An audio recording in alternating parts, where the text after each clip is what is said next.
Doctors at the Children's Hospital in Macon are changing the way they do surgery with something called the Pediatric Da Vinci Robotic Surgery System. Now, I got inside the OR to show you how this state-of-the-art technology is helping some of the hospital's most fragile patients.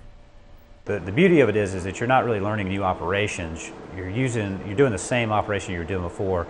You're just using new technology, a different machine. Dr. Josh Glenn with the Children's Hospital at the Medical Center of Central Georgia does something that no one else in the state of Georgia is doing. He's using a robot to perform surgeries on children. We are fairly early adopters of this technology.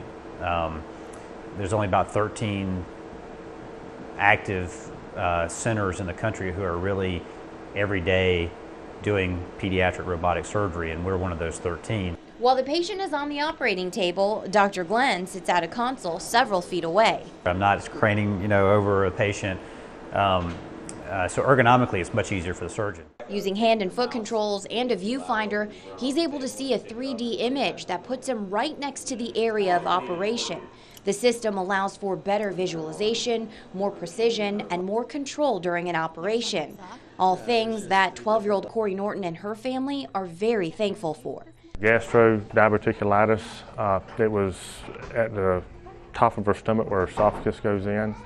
It's very rare. I had kind of like a balloon in my stomach and they had to remove it.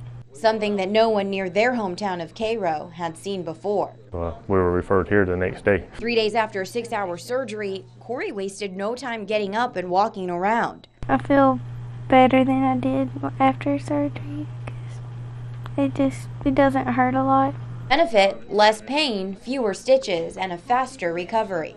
So by using the robot, we were, one, able to do it minimally invasively through small incisions, not having to do a big open operation on a young lady who's wants to wear a bathing suit and wants to take her go to the beach and not have a bunch of scars. It's technology put in the hands of an expert to best care for their patient. As long as they can fix my daughter, I'm good with it. Very pretty. So we got pretty women that will.